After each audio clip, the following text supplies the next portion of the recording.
Sir 1 ते 32साठी शासनाने ठरवून दिलेलं आहे आपल्याला 1 ते 32साठी पूर्ण केल्यानंतर आपण 1 ते 32साठी पूर्ण करतोय GR नुसार तरी सुद्धा स्वतःच्या मनाने नवीन अटी तयार करते आणि नवीन अटी काहीतरी सांगते वेगळंच सांगते म्हणजे ते अथेंटिक नाही गव्हर्नमेंटला ते नाहीच आहे गव्हर्नमेंट ठरवून दिलेले जे आहेत ते 1 ते 32साठी आणि ते आपण परिपूर्ण करतो. काल तर पुण्याच्या आयुक्तांना पत्र पाठवलं आहे यांना उपोषणकर्त्यांना त्यामुळं तुम्ही उपोषण तुमच्या 15 काही भरतीसाठी त्यातून शिथिल करूया हे करू पण आमची विनंती आहे बकोरे साहेबांना हो नाही साहेबांनी तुम्ही विषय नेमका काय साहेबांना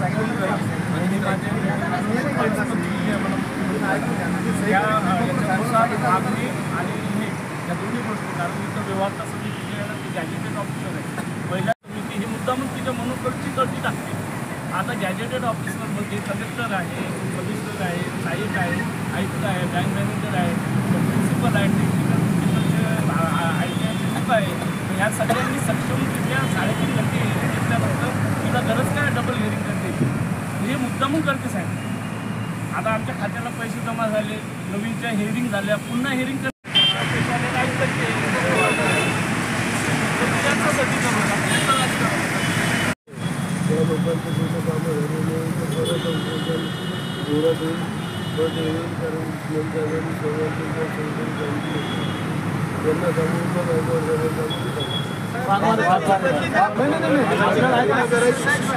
एक मिनिट साहेब ऐका ना आमची मागणी एक आहे काम तर तुम्ही करावं काम का कोई वाद नाही म्हणजे कामात आम्हाला वादच नाही पण ह्या बाईला सत्तेचा रजेवर पाठवा एवढीच विनंती आम्हाला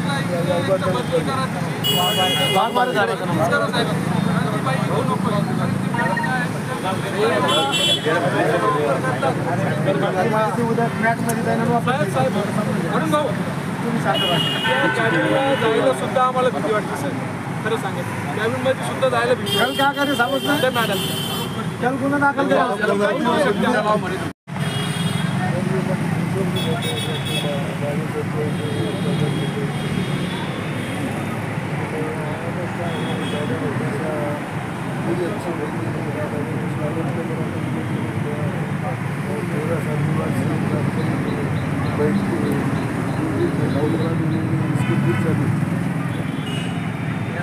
हर इसमें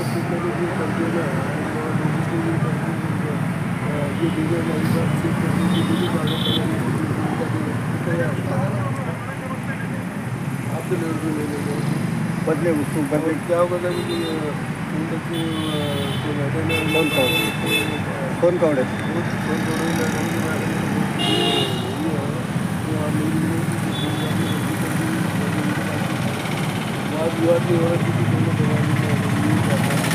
सत्तेच्या रजेवर पाठवतो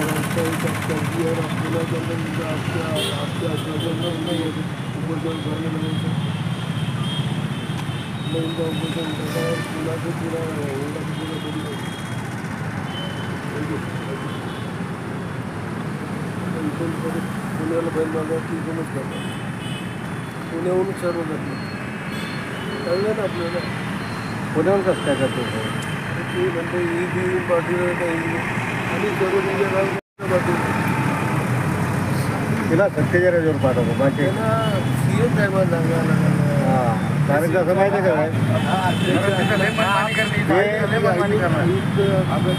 अपघाताचा इशारा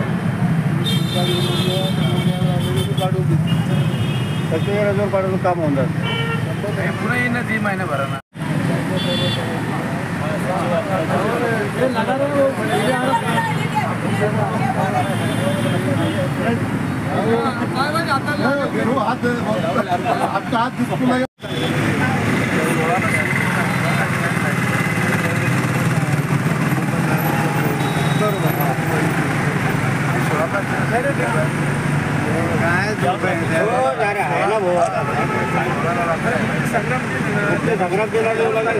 एक काम करा सगळं एक उठा साहेबाला विचारा एक सगळ्या कोणी समजून घेऊ नका सगळे एक चर्चा करा. या ठिकाणी गेल्या 13 वर्षापासून बौद्ध समाजाची जी स्कीम होती, महाराष्ट्राचे लोकप्रिय मुख्यमंत्री आदरणीय एकनाथराव शिंदे साहेबांनी चालू केली, ती चालू केल्यानंतर या ठिकाणी अनेक लोकांच्या महिन्याची मंजुरी येणे चालू झाली. पण या ठिकाणी एक अधिकारी आहे, त्या अधिकारी सोनताई म्हणून इथं आहे, ती जयश्री सोनकवडे या ठिकाणी आहे. ती बाबा फाईल पाठवताना एखादा पत्र कमी असावं, तर त्यांचं कर्तव्य काय आहे ते पत्र घ्यायचं, फाईल कंप्लीट करायची आणि नंतरच पुण्याला पाठवायची. तसं न करता फाईल तसंच पाठवतं असं सर्व आमच्या उपसरपंचाचं आहे. आज त्या ठिकाणी यांना बोलवून आपण बसा चर्चा करा. त्यानंतर 17 तारखेला इथं मुख्यमंत्री येणार आहे, मुख्यमंत्री साहेबांची बोलणार आहे. वेळ पडला तर मध्ये एखादा दिवस चान्स मिळाला तर 1 दिवसात जवळपास आणि तिथं जाऊन येईल. कारण शेवटी हा स्कीम चालू केल्यानंतर कुणी उद्योगपती म्हणत असेल तर आपल्या लोकांनी सहकार्य करावं, काही कागद कमी असेल तर मागून घ्यावं. पण जाणून बुजून त्यांना आता उचलायचं टाकून द्यायचं मला वाटतं ही एकदम वाईट गोष्ट आहे. अशा वेळेस त्याच्यासाठी सीएम साहेबांशी काय बोलायचं मी त्या ठिकाणी बोलणार, पटोडिया साहेबांशी बोललो, सेक्रेटरी गायकवाड साहेब वाघवारे साहेबांशी बोललो. आता त्याच्यानंतर आता लवकरात लवकर याचा निर्णय होईल, यांनाही त्रास होणार नाही आणि यांचे कामं सर्व पूर्ण होतील. सर मॅडमचं धोरण जे आहे ते सर नियमबाह्य आहे सर, तर याच्यावर आपण काय ते पूर्ण मला बघावं लागेल. नियम आहे सर्व बघून आता सर्वांनी सांगितलं ते पाहून त्याच्यावर चर्चा करून ते माननीय मुख्यमंत्री साहेबांसमोर ठेवून की असा प्रकार चालू आहे की या योजनेला विरोध करण्यासाठी आलेले नाही का, योजना कशासाठी आपण चालू केली की सर्वसामान्य माणूस आज उद्योगपती होत असेल तर त्याचा अभिमान असायला पाहिजे, त्यासाठी ही योजना केलेली आहे. आणि या योजनेसाठी कोणी असं म्हणजे अडथळा करत असाल तर 100% त्याच्यावर कारवाई करण्यात आली.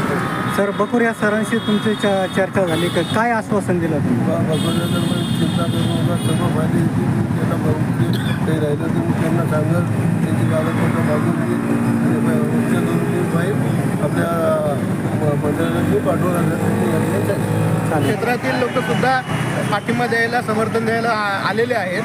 आणि हा विषय केवळ औद्योगिकवाल्यांचा नसून हा सर्व समाजाचा आहे.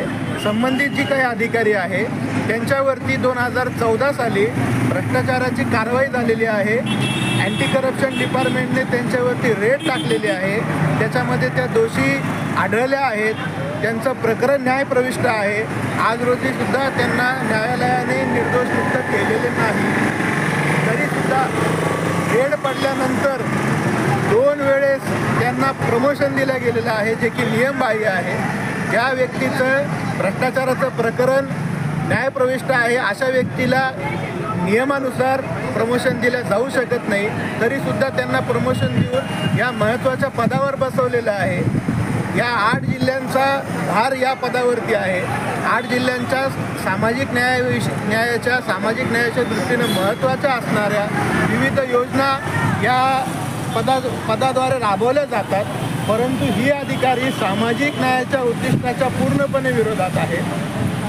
ही व्यक्ती त्यांच्यासमोर कुठलाही प्रस्ताव आला, मग तो घरकुलचा असेल, मग तो ॲट्रॉसिटी पीडितांचा जो काही निधी येत असतो समाज कल्याणकडून त्याचा असेल, किंवा वाचनालयाचा असेल, ग्रंथालयाचा असेल, किंवा विपश्यना सेंटरचा असेल, किंवा औद्योगिकचा असेल, या कुठल्याही प्रस्तावामध्ये कशी त्रुटी काढता येईल, याला कसं नकारात्मक करता येईल, हाच विचार या अधिकाऱ्याचा असतो.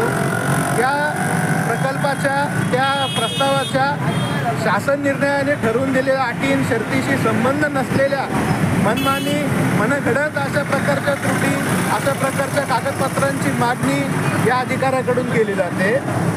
त्याचं कारण केवळ आणि केवळ संबंधितांना ब्लॅकमेल करून काहीतरी मिळवता येईल का आपल्याला, हे असतं. आणि त्याच्यामुळं या अधिकाऱ्याला भ्रष्टाचार करूनही पकडल्या जाऊनही अनेक वेळा पदोन्नतीची बक्षिसी मिळाली असल्यामुळे भ्रष्टाचार करण्याचं धाडस वाढत चाललेलं आहे. आणि म्हणून आमची मूळ मागणी आहे की असे अधिकारी कुठल्याही पदावर असता कामा नये. त्याच्यामुळं यांना सक्तीच्या रजेवर पाठवावे आणि बडतर्फ करावे अशी मूळ मागणी सर्व समाज घटकातून आलेली आहे. आणि त्याच्यामुळे या ठिकाणी हे उपोषण सुरू आहे. आपलं नाव सांगा. मुकुल निकाळजे.